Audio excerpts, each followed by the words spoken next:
So here we are in front of the Hanse 575, our latest product.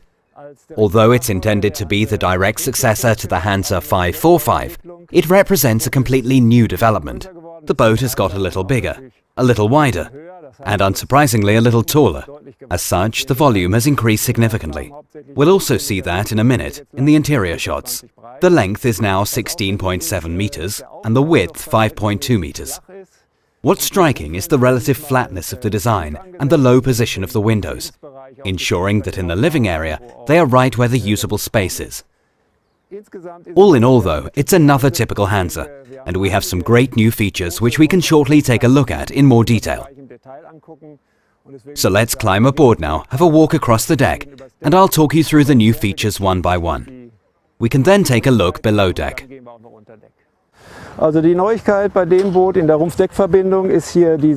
new feature on the boat in terms of the hull deck joint is the inclusion of a bulwark.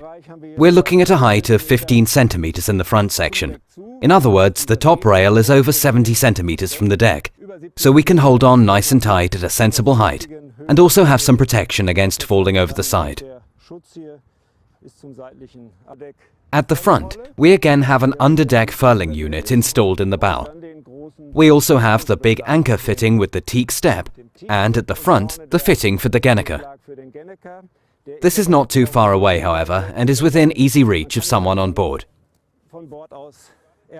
This is just the kind of combination we wanted. The anchor winch is a typical on-deck anchor winch. The anchor compartment has a chain capacity of up to 80 meters. At the front, we have two large hatches, two size 70 hatches, one for the sleeping cabin in the owner's quarters. We'll take a look at this below deck in a minute, and the front one for the skipper's cabin, either as storage space with the A1 layout or as a skipper's cabin with the A2 layout. We can use the handle to open them up and climb in, which we'll do now.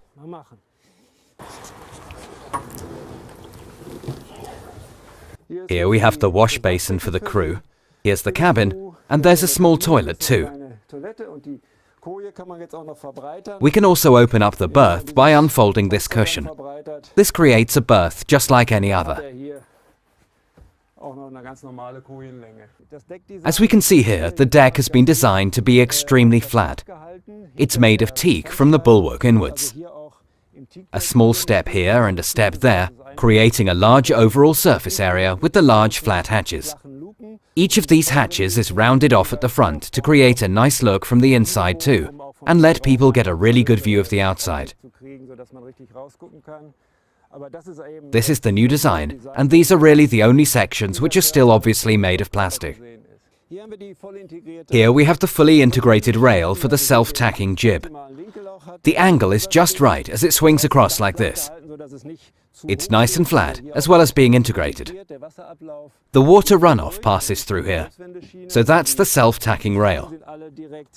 The halyards all run straight into the diverting channel without touching the deck. 5 halyards on each side, all routed towards the back. The sun deck as a whole, as we can see here, covers a large area. Everything is flush with the surface, like the 6 hatches for the saloon area, with forced ventilation for 2 hatches. And these large front hatches can be opened at the front to provide ventilation, creating a pleasant airflow in the cabin when at anchor.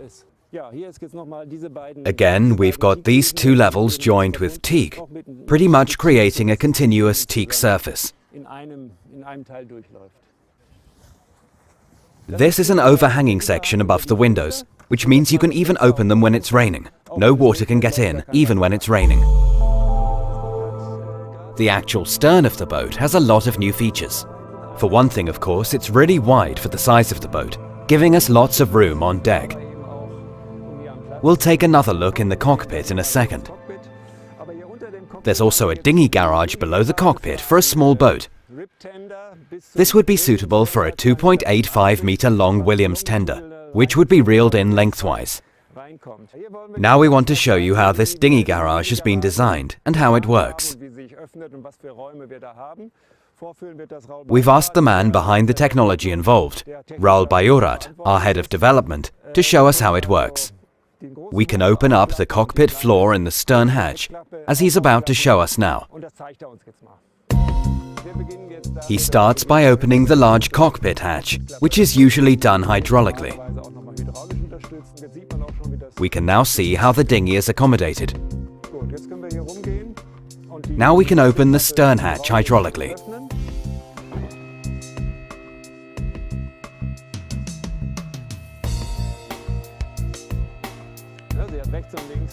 It has two large hydraulic props on the right and left, which are able to take the big load involved. The special design feature with this dinghy garage is the way it can be extended lower than 90 degrees into the water. So we move down to the next level. An extra step takes us through to the dinghy garage and the platform. The swimming ladder can be folded down. It's permanently attached to the stern hatch. This is the feeder, which hooks into its own attachment here.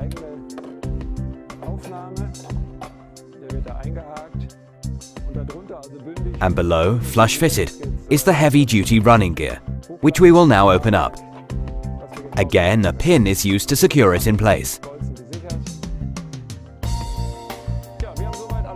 So now we're all set and can pull the dinghy backwards. The winch starts up and the boat glides backwards over the rollers almost automatically.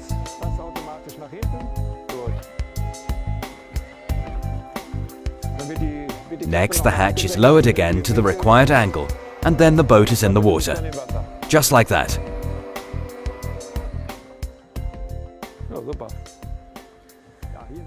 Here we have the large cockpit area, for guests for example, with its generous access. Everybody has their own table, which can be extended of course. This is great for holding onto, or it can be used for equipment, so everything is to hand. And here of course the nice wide companionway. This table is the standard model, by the way. Another model is available which you can lower electronically, so this entire surface becomes a sunbathing area.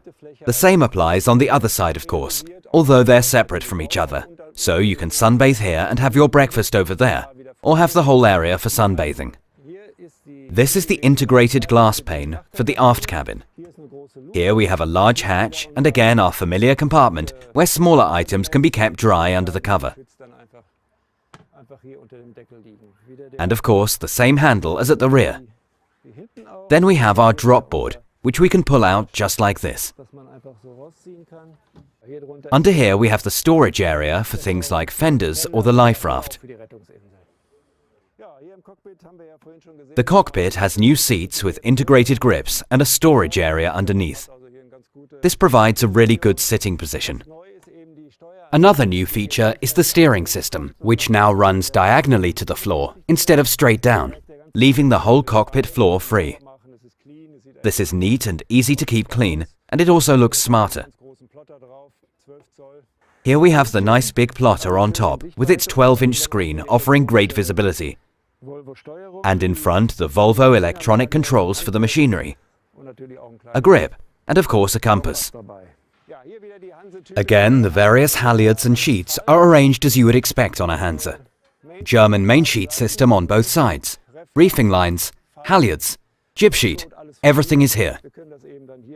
We can operate this via the electric winch and then stow it away again here. We have a lot of storage space here, a lot of halyard volume too of course, but everything fits in nicely and drains off underneath. It's neat and the winch is nice and easy to use. We can also use the winch for the mooring lines. So each mooring line can be worked via the winch to help dock the boat. So now we go down the companionway, which is really user-friendly at the new angle, a nice gentle incline. This also combines with the sliding hatch, which makes for a very convenient companionway that you can easily go down forwards. The companionway leads direct to the large navigation area, in contact with the cockpit, and with an easy chair.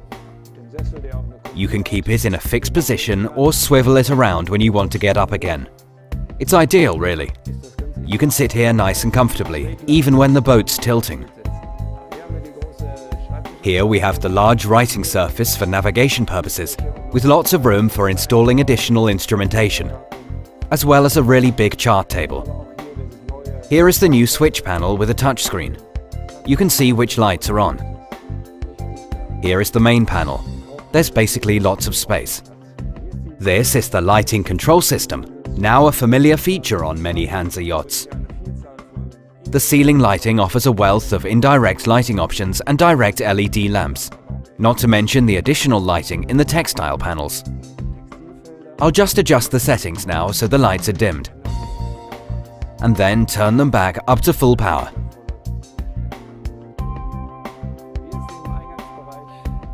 There's a lot of space in the entrance area. From here you come into the main saloon with the galley on the port side. The galley has a terrifically large work surface and, most importantly, windows at eye level, so you get a great view of what's going on outside. Again, there are storage compartments here for stowing things away. The hob cover drops down at the back, and above we have the extractor hood with additional lighting. We use the full width of the boat, with this central element creating an access area. It also means there are two areas facing each other, but still separate. In the standard version, we have a large integrated storage space here, although the central element is also used as a surface area and for holding onto, and it incorporates a large seat. This version is not simply equipped to hold a television, but there's actually a large one installed. This is a 46-inch screen, which is ideal for the seating area.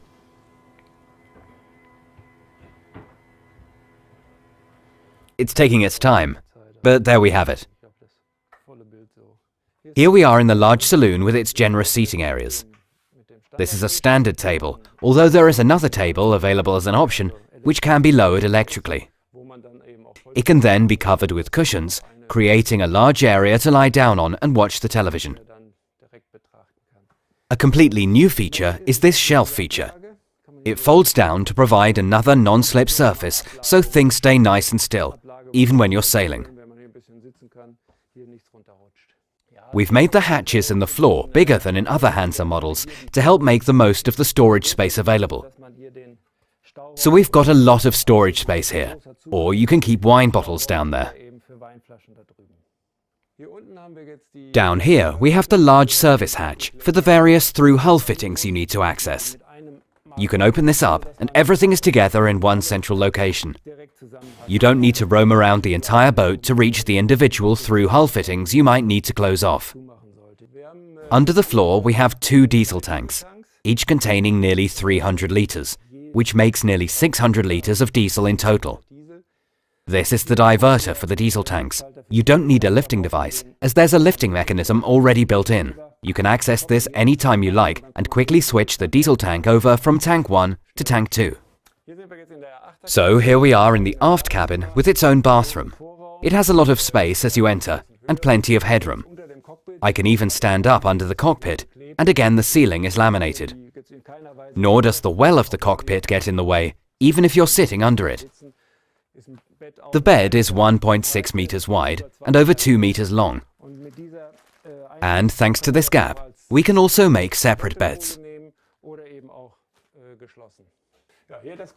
Here is the large bathroom, with plenty of room as you enter. You can move around really easily in here.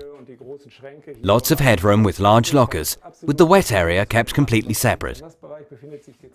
Here we have the wet area as we enter the shower. You can close the door and splash the water around as much as you like. It doesn't matter, as everything is kept separate. Now we're at the front, in the owner's cabin of the Hanse 575. You can appreciate the space and the 2.1 meter headroom. Here you get a good impression of the indirect lighting. I'll just turn this on and off. You can get a good idea of the nice effect this creates. The same down here in the locker. You can also open this up, again creating a small storage space on each side. Then there's another really bright idea beside the bed. Here you can also fold down the padded back panel to provide another small table. Let's take a quick look at the new interior design on the other side, with the integrated hatches, the solid wood border and the new trim. Here too we have the embedded silver border. Here is the owner's television. It's securely attached, but it's easy enough to swivel it out. The area as a whole is really very nice. Here on the port side we have the owner's bathroom, a washing area with a toilet. There's a large mirror, and the floor is easy to clean. We have a shower on the starboard side, which is a really nice size. The whole thing works like a wet room. Everything can get wet as it's all made of plastic. I'll just go in. You can see just how big it is. There's plenty of room to move about. Unusually, the floor is flat, with water able to run off around the edge. The slope to drain the water is underneath, so the top here can be cleaned up nice and quickly. This means the water always runs off, with no pools left standing.